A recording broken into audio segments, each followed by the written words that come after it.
Well, welcome back to Slayer Talk. What the fuck? Now your hosts, Mark and Carol.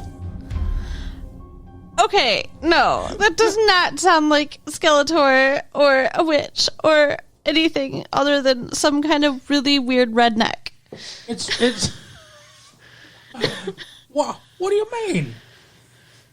It's me, Jimmy Stewart. Why is Jimmy Stewart introducing Buffy the Vampire Slayer? I don't know, but thank you, Mr. Stewart, for coming back from the dead to do our intro for us. As Mr. Stewart said, I guess it's because Buffy comes back from the dead. Spoilers. In this episode. My name's Mark. With me, as always, is my vampire-ish girlfriend, Carol. How you doing today, Carol? Hey, what's up? Not much. It's been a good week. It is May 27th, 1997, and we watched the season finale. Maybe the series finale? I don't know. We'll see. We'll see if they come back for season 2, but definitely the last episode of this season of, I believe the full title is Bustaford the Vampire Slayer. You're so weird. So, yeah, it's the final episode of the season, maybe the series. The final episode of the season, or maybe of the series. And as those are the original lyrics to Europe's The Final Countdown, just to let you know. Cool. What were you going to say?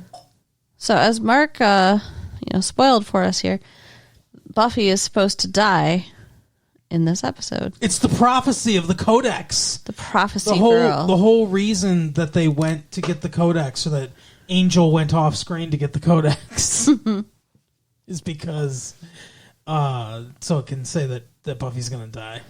Yeah, so the episode starts out with Giles seeming just really like fucking upset and stressed out, but nobody knows what's wrong with him. Right.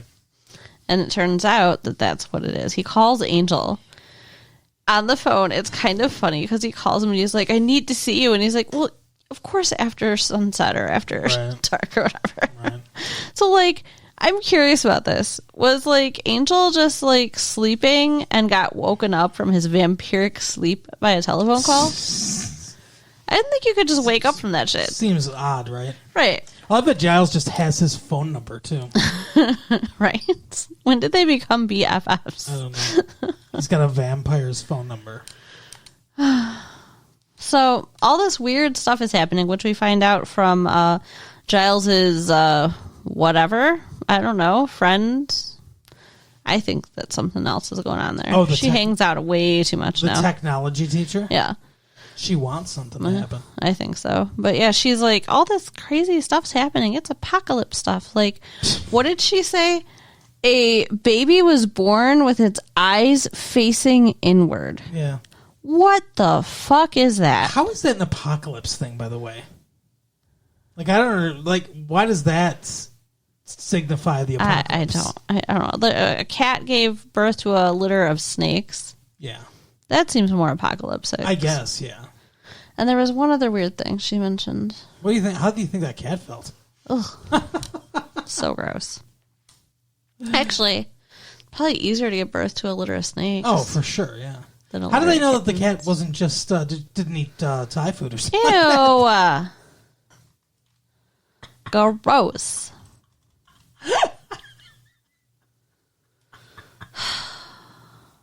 Freak.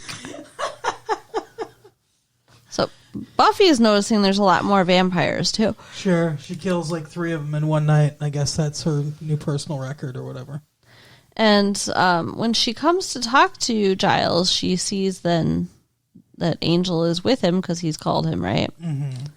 And Giles is in the middle of telling him how, according to the prophecy, Buffy is going to face the Master tomorrow night and die. Yeah. And so she freaks out. I think it's kind of funny. Why? What do we think is funny?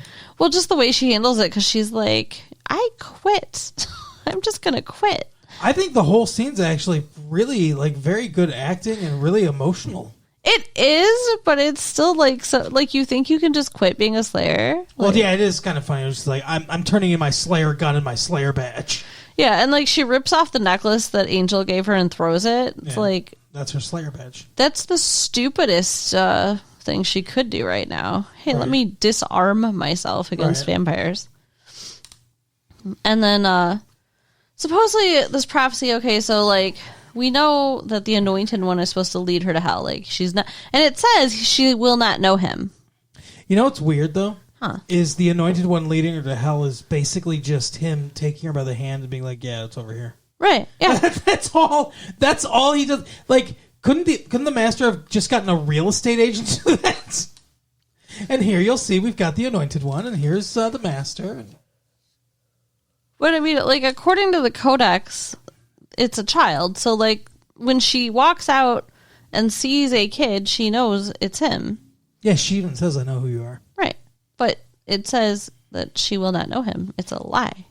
The prophecy was wrong. There's a lot of things about the prophecy that are dumb and stupid. Well, and wrong because they don't come to pass. Right.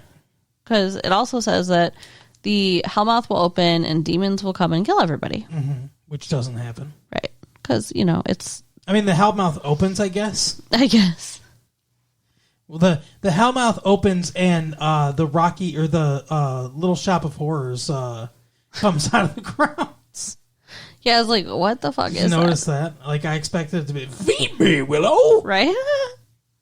It was 3, like, heads that looked like the plant in the Little Shop of Horrors. And it has a bunch of, like, and it looked like roots, too. Like, Yeah. they're kind of like snakes or whatever, but a bunch of, like, tentacle-y things that are, like, sliding on the ground and grabbing people. Japanese porn on the ground. Right. Oh, tentacle porn. So, Yikes. and it did only go for the girls. Yeah. Giles tried to get it. And then it got pissed off at Giles. Right. So in the background of all this, before we get that far, okay, before apocalypse shit is happening, Yeah. it's the prom. Mind you, last episode it was the prom, What was May Queen? but They were preparing for the prom. okay, so it was just the coronation. Yeah. Okay, But everything takes place at the Bronze. Yeah. Like, how is this local business so intertwined with the school? it's And weird. by the way, isn't it a bar? Like, no, but all the kids drink there or whatever. it's not a bar. It's like a teen club because they don't serve alcohol because it's full of teenagers all the time. But it's, I don't know. It's so weird. Why is there prom at this place? I don't know. It's I like, guess- does the school own the prom? I guess that's true because proms do typically tend to be at like outside of school. Now that I think They about do? it. Yeah, like at like banquet halls and stuff like that. Huh?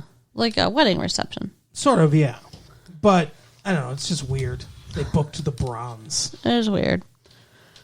So So you know that place you guys hang out with every Friday fucking night? We'll do that, but dress up more. right. So Xander decides that he's gonna take his shot with Buffy and ask her to the prom. Yeah. And poor Willow, he's sitting here practicing on her, how he's gonna tell Buffy he likes her and ask her and stuff. And she looks She'd be all like, Willow, can I practice how I'm going to make love to Buffy? right. She looks all like a smitten kitten listening to him. Yeah, she does.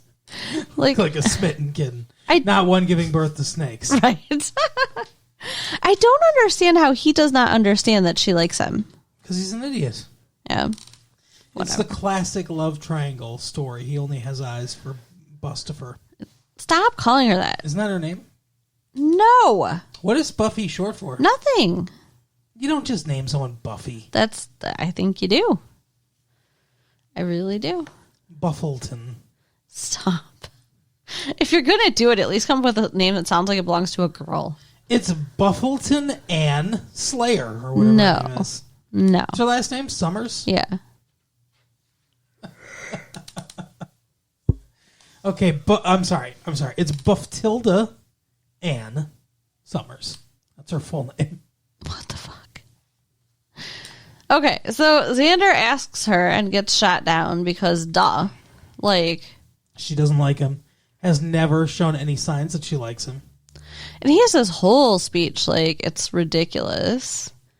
You know, at one point when he was talking to Willow, he's like, I should just tell her I like you and ask her to go to the prom. And she's like, oh, it's direct. It's like, yeah, but that would save a lot more face than, like, all this, like, whole thing he does. And, you should have done this a long time ago before you got made into a friend. Yeah. Yeah, I mean, he's not a bad-looking guy, so I don't know. I mean, he's not, like, super hot or anything, but...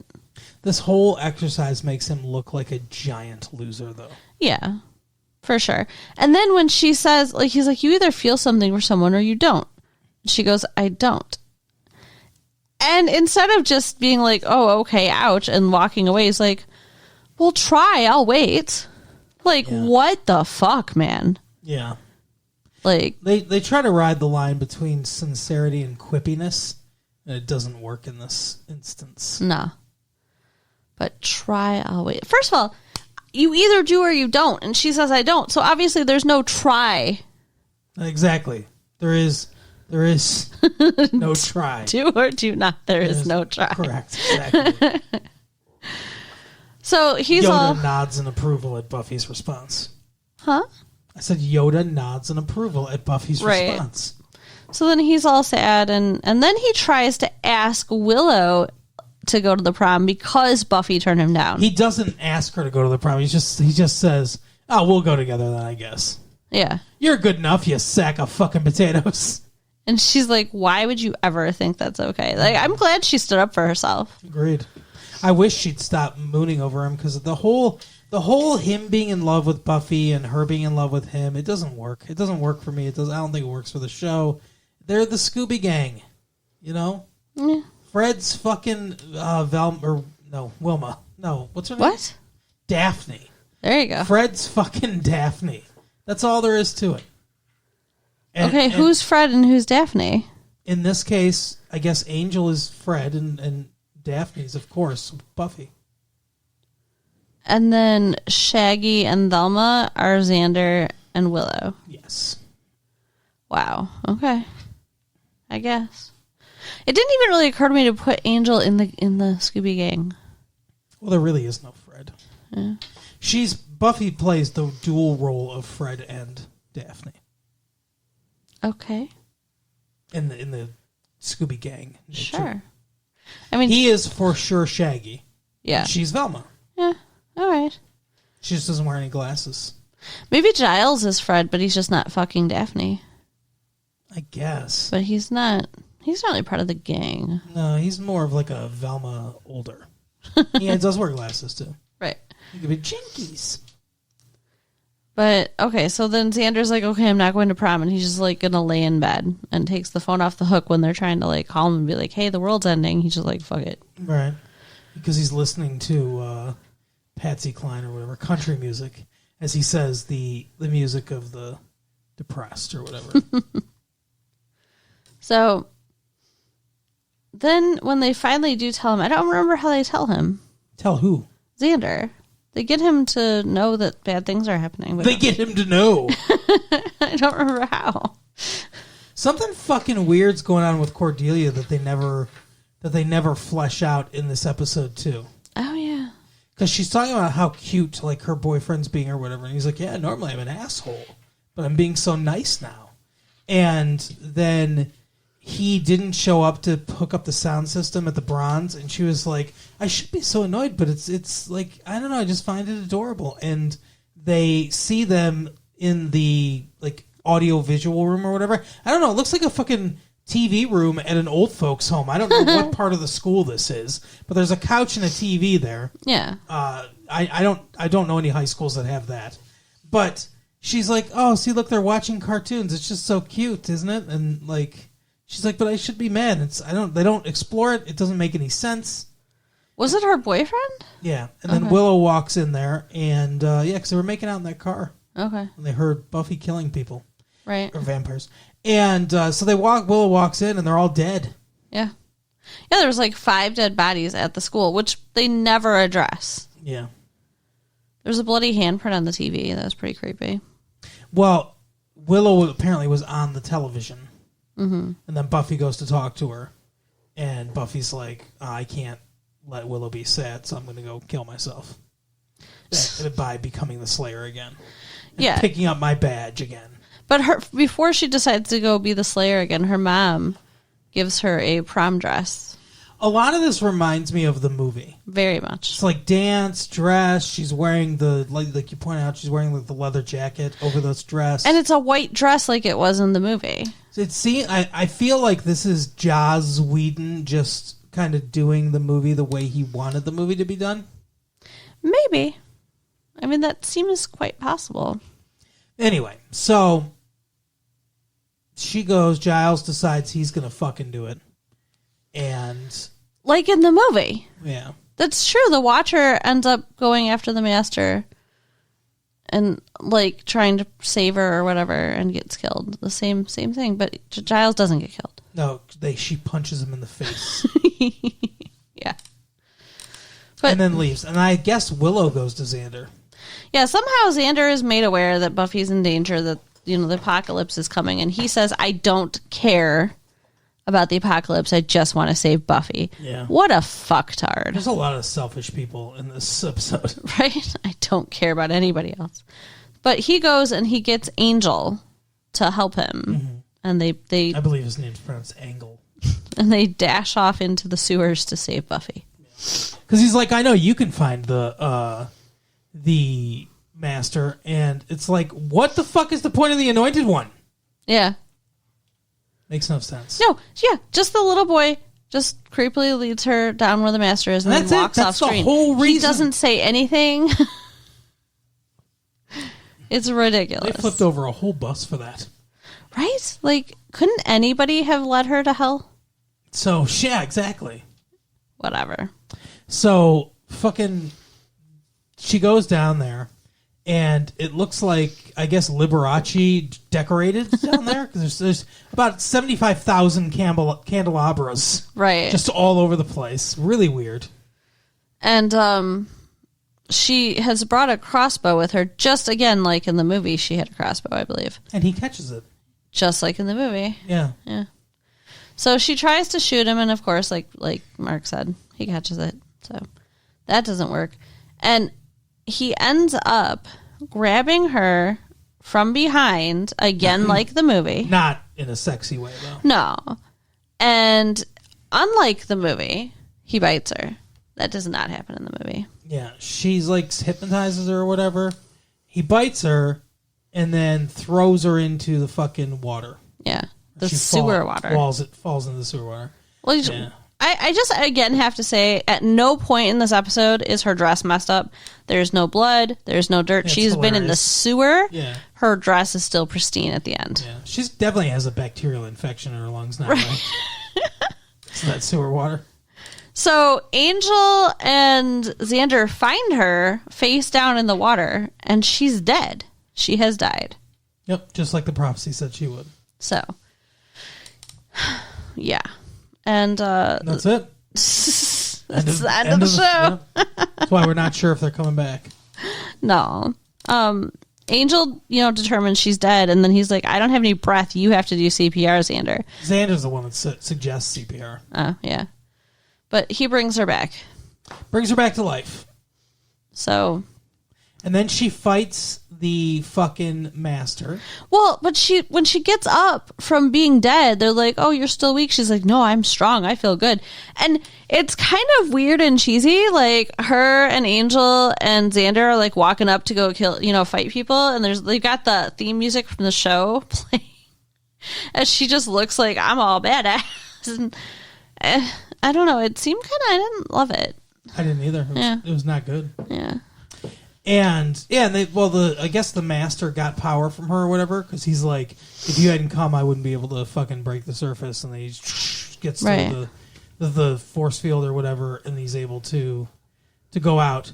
As she's walking out, by the way, so Willow, they think that the Hellmouth's going to be at the Bronze because that's where some stuff happened. Right.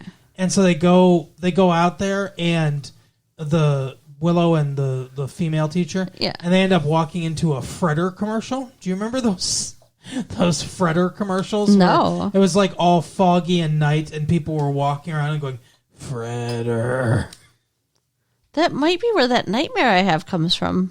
There were these commercials where it was like, it was supposed to be like a play on Night of the Living Dead, I guess, or whatever. But Fredder, the old like fucking appliance store around here, if people that aren't familiar with the Michigan area, it was a store around here.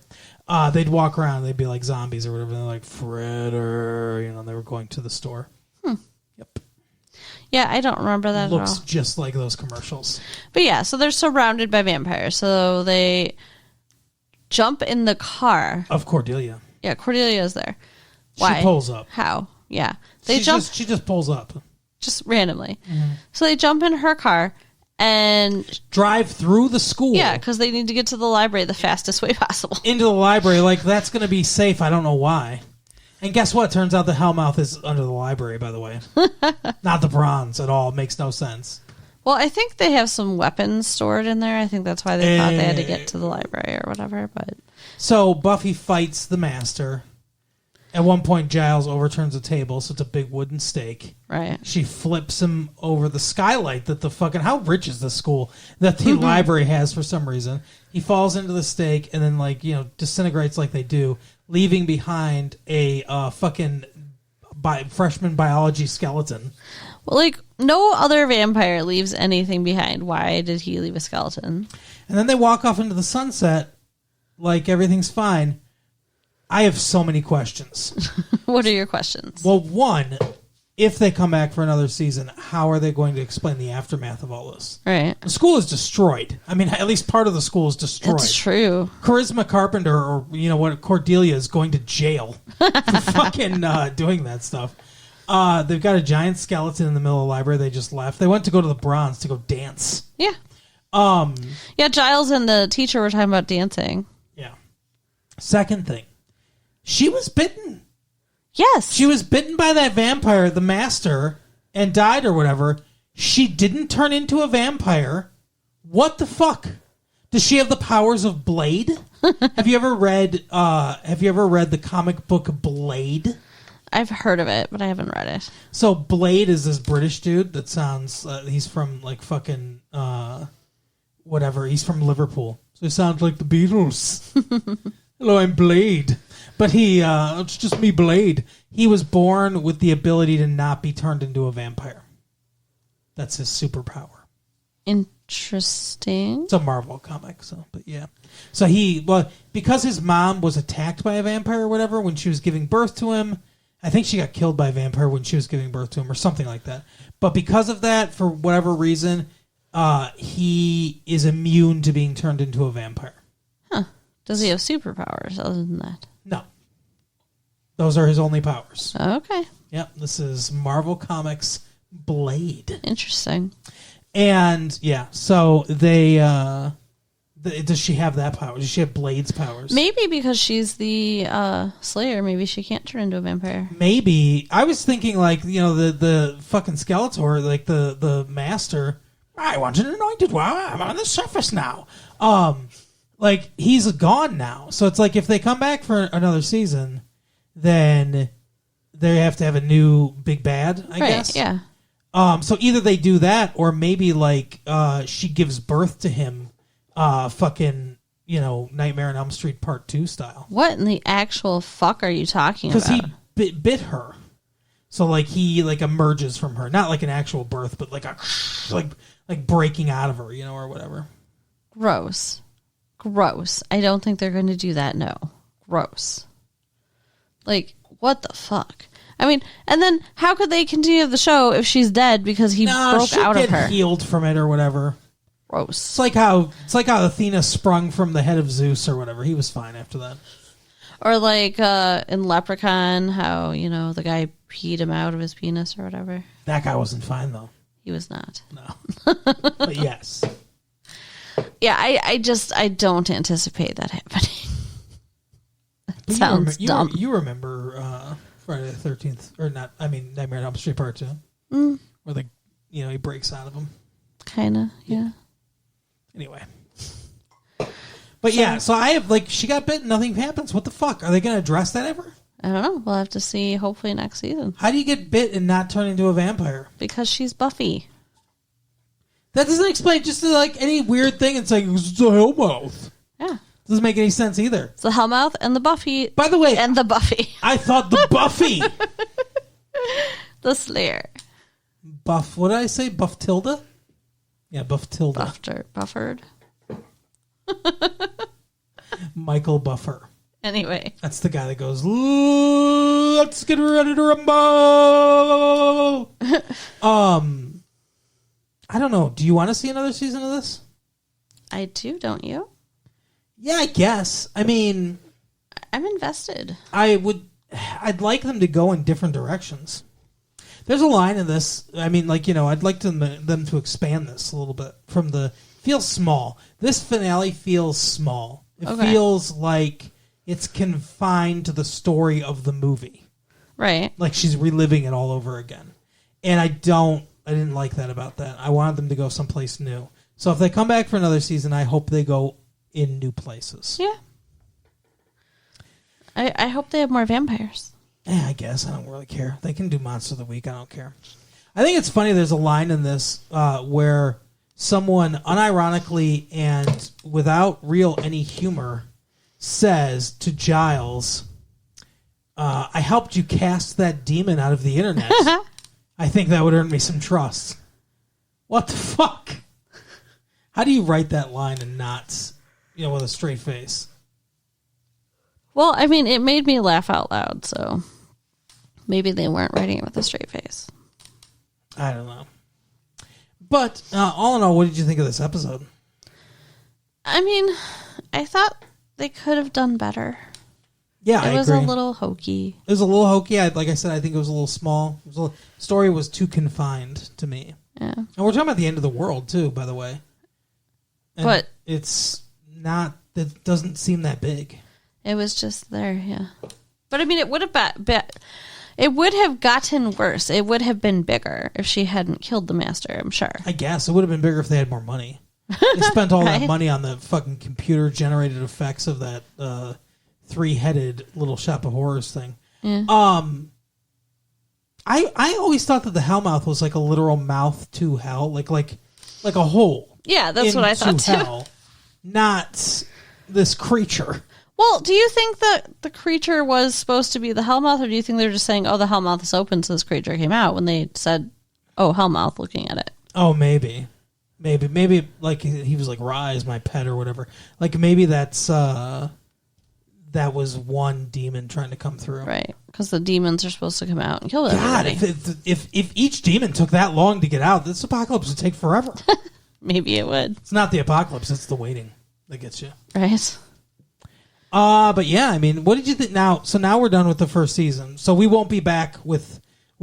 Obviously, you guys can listen to our regular show and the 90210 show until it's fall, when presumably, hopefully, there will be a second season of Buff the Vampire Slayer. Or maybe they'll even start in the summer. Sometimes they start them in the summer. Yeah, we'll see. But either way, we'll be back if they're back. But now that we're done with season 1, what did you think of season 1 as a whole entity? I mean, like, I enjoyed it. I hope that if they get a second season, they do a little bit better with the effects and stuff. Like, well, they need more was money. I a mean, little like, that's not a hokey. joke. They really do need more money. Yeah. So, but it's a show that would benefit from more money. But I mean, I enjoy it. I care about the characters. They got me hooked. What do you think? Well, the Sarah Michelle Gellar, that I believe Sarah Tilda is her. Would you stop? Sarah Tilda Michelle Lafee. Gellar. What about her? She's good. I like her. Yeah. She's very good in this, and the Allison Hannigan, she's fine. Xander, whatever his name is fine. Giles is good. Anthony Stewart Head is fine. Yeah. That's Giles. Cordelia's pretty good too. Charisma Carpenter. Sorry. But yeah, they're all good. So the acting's good. The acting's good, and I do care about the characters, so we'll see. We'll see what happens. I want them to come back, but I want them to expand beyond just the ideas of the movie. Yeah. and go farther than that. Well, here's hoping. Yeah. But that is the episode, Carol. So you can write us at latefee1994 at AOL.com. Check out our website at www.retrolatefee.com. And share the tapes with your friends. All right, we'll see you next time. Bye. Bye.